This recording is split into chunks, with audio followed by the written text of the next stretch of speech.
picture from our modern world and some modern historians. Now, the outcome of the Spanish Inquisition was that it brought religious peace to Spain. It brought religious peace to Spain.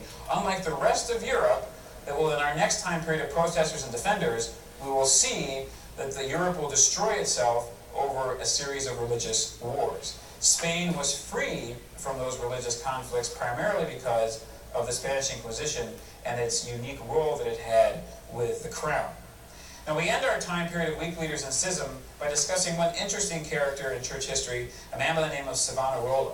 Savonarola was a Dominican who lived in Florence during this period of time. He was a very scrupulous man and a gifted orator. He was consumed, though, with apocalyptic writings and thought. He thought the end times were near, and he preached frequently on the apocalypse in the book of Revelation. He really was kind of like a 15th century Timothy LaHaye, the Protestant writer that writes the Left Behind series, all these apocalyptic type of books. And that's what his focus of his preaching was. He and his followers participated in what came to be known as the bonfire of the vanities, because he preached against the Renaissance. He believed that the Renaissance was a restoral of pagan idolatry and of pagan ideals, and he was thoroughly and completely against it. And so he whipped up his fervor, or he whipped up the fervor of his supporters through his preaching against immorality and corruption, which again he thought had come about as a result of the Renaissance.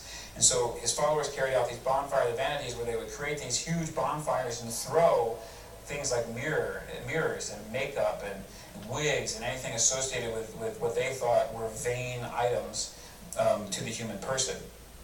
He blamed the leaders of Florence, the Medici family, for the political corruption that existed in the city, and he also blamed Alexander VI, Pope Alexander VI, for the religious corruption that existed in the church. He began to preach against the Medicis and also preached against Alexander VI. In 1494, the Medici family was overthrown from their rule in Florence, and Savonarola was actually placed on the city council.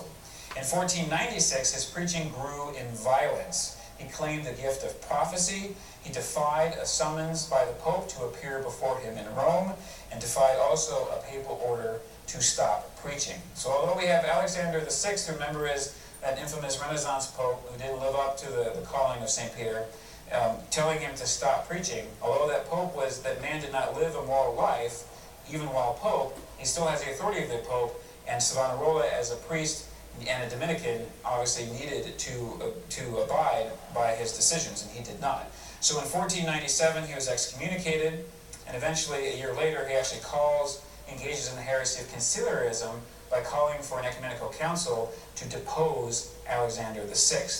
Ultimately, his popularity begins to wane in Florence, centered around this one particular event. A Franciscan challenged him to a trial by fire. What the Franciscan wanted to do was to prove that Savonarola was not, that his preaching and his teachings were false, and that people should listen to him. So he challenged him to a trial by fire. Basically, that you would create a fire, over a length of ground. You would let the fire burn down until you had coals and a little bit of the fire left.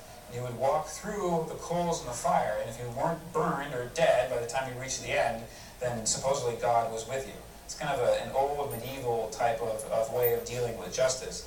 So this Franciscan challenged Savonarola. Now, Savonarola is a Dominican, so there's always been this little tension between Franciscans and Dominicans. But so Savonarola is challenged to this trial by fire, and he refused to agree to the trial. He didn't want to do it. But one of his fellow Dominicans, a supporter, said, "Oh, I'll do it for you, but I'll only do it if I can carry with me the Eucharist." Well, the Franciscans were really upset with that. No way you can take the Blessed Sacrament with you on your body to go through fire. That's absolutely ridiculous. That's blasphemous. So a big debate raged between the Franciscans and the Dominicans and the Florentine people who were gathered together to witness this trial by fire. The debate was so intense and was so long that finally, at the end of the day came, the fire had burned down, and the trial didn't commence because they just talked about it so long that it never actually happened. So eventually, as a result of that and many other things, his popularity begins to wane. He ultimately is arrested by the city of Florence. He's tortured, tried, and condemned as a heretic and schismatic, and finally burned at the stake in May of 1498. So our period of weak leaders and schism ends on a bleak note. This is a period of time, again, when the church is really struggling. A time when she needed strong leaders and unfortunately does not receive them. a time when the papacy is weakened, and a time of great opportunity for someone to come in who's a revolutionary to try to change the church and destroy the church and set up something different. And that's what we'll see happen in our next time period of protesters and defenders with Martin Luther.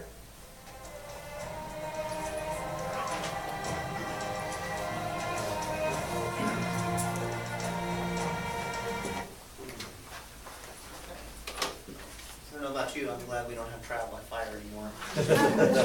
Sound like it. Or burning at the stake? Yeah, that either. Yeah. Doesn't sound like a good idea. Any kind of fire. Yeah.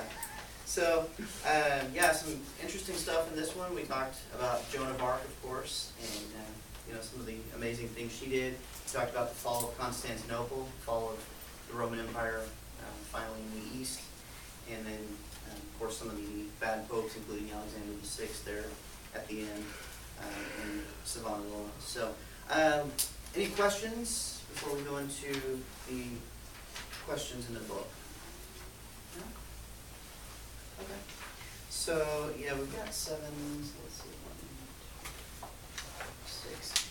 Yeah, so we can start, I'll do question 1, and then if you all want to do question 2, and then maybe you two can do question 3 together, question 4, and question 5 for you all, and then I'll cover 6 and 7 if we've got time as well. So, just take a few minutes, read through, come up with your answer, and then the answer key is back on page 165, just before that, 161 for session 12.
two, and then we can discuss.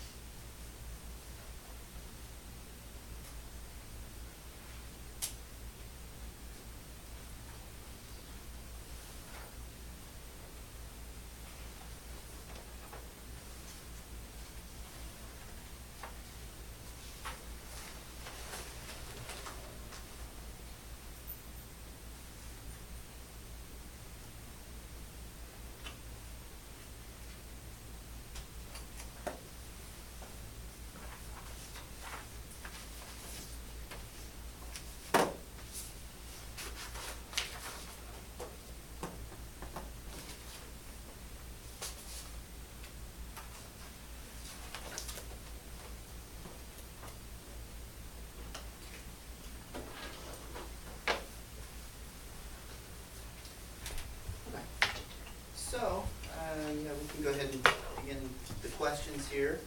And covering question 1, I'll start there. The Council of Constance from 1414 to 1418 was one of the most important ecumenical councils in church history. What happened at this council? Well, they talked about it at the beginning. This was the council that ended the Great Western Schism. So it was important because it brought the church back together from many papal claimants. You know, we had 2 and even at one point 3 that were claiming to be pope. The council decided how to resolve that, and Pope Gregory XII resigned from there, and then Benedict XIII and John the 23rd were deposed as anti-popes. So finally solved that, and then Martin V was elected. That came from the tail end of our last lesson. And another thing they did, though, was they addressed Jan Hus. And as we learned from the beginning of this one, he had some heretical teachings that he brought those to the council, and the council condemned him. Unfortunately, of course, he was supposed to have been given safe passage. He wasn't, and ultimately he was tried and found guilty, and then he was put to death. And then his death did lead to the 15-year conflict war in Bohemia. So, Where was he from? he was from the Czech Republic, Czechoslovakia. So, yep. Okay, so question number 2, that was you all. Who were John Wycliffe and Jan Hus, and what were some of their teachings? Well, you just referred to Yeah, them, so but he was heavily influenced by John Wycliffe, professor at Oxford, Right. and who wrote, I wrote about 1,000 pages Yeah. against many things, including transubstantiation, which I guess really denying that our Lord Yeah, instituted it. denying the Eucharist, exactly. And the Eucharist, and denying the authorities of the Pope, and things. I think the one that got me was saying that Scripture was the sole authority of source of divine revelation. Mhm. That's wrong. Yeah, that's where we start to see sola scriptura raise its head, and of course we'll see that more in Protestantism. But yeah, that's kind of the beginnings of that heresy. And then he was condemned by, what was it, Pope Gregory VI, condemned as a heretic.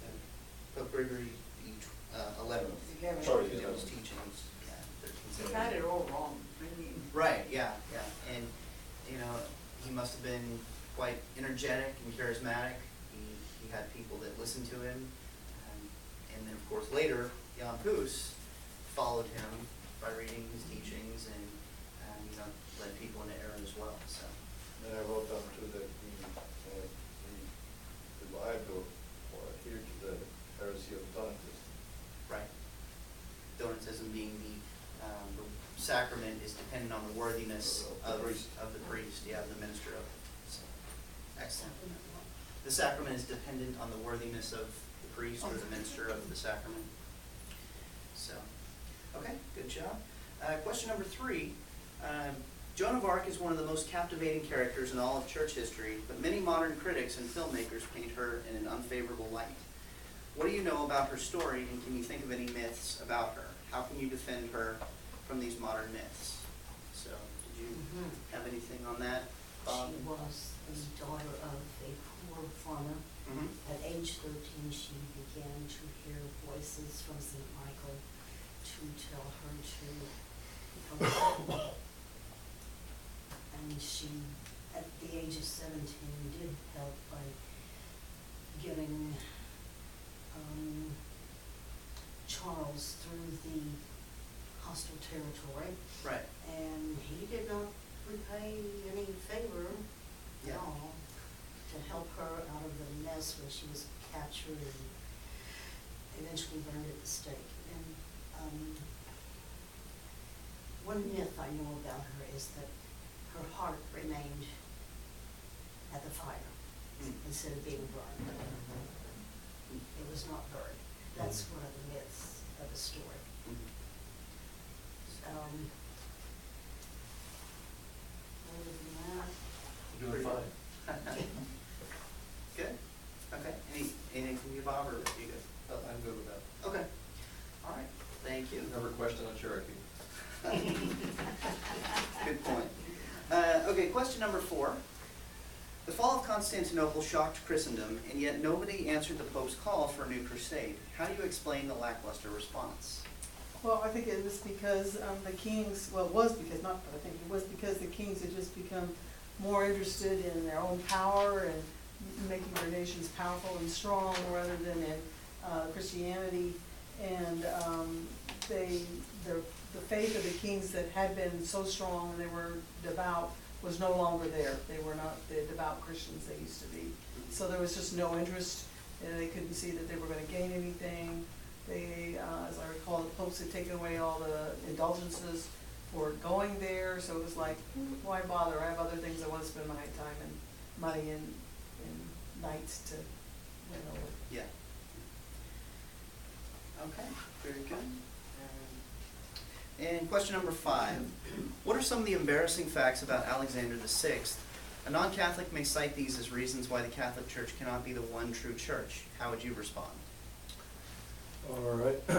Alexander VI was not a saintly man. He was part of the Renaissance popes. He held 5 wealthy dioceses, which was pluralism, and accumulated great wealth. We had some illegitimate children. One was Caesar Borgia that was terrorizing Italy, and Alexander VI didn't do anything about it. He became Pope and was excited about becoming Pope because of the power. And the thing that we can tell Protestants that bring this up is the fact that the church is always protected on the truth that it proclaims and saves it from error, even though you have popes who may not be saintly men or they're immoral actually, but the church still continues ex opere. Yeah. Yeah. So, unfortunately, we've had bad popes Oh, like yeah. Alexander in the past, but again, that doesn't invalidate the truth and the fullness of faith that we find in the church. So, good job, excellent. Okay, and then, so real quick, we've got question 6, explain the differences between the Spanish Inquisition and the medieval inquisitors. What are some of the widely accepted myths about the Spanish Inquisition, and what's the real story? Well, the main difference is that the Spanish and medieval inquisitions were started by different groups. The church did the medieval Inquisition, whereas the Spanish Inquisition was started by the Spanish royalty in order to, by the monarch, actually monarchs, Ferdinand and Isabel, in order to keep the society free of the strife that would come from having people who were conversos, people who were pretending to be Christian and weren't. They saw that as a national security issue. And so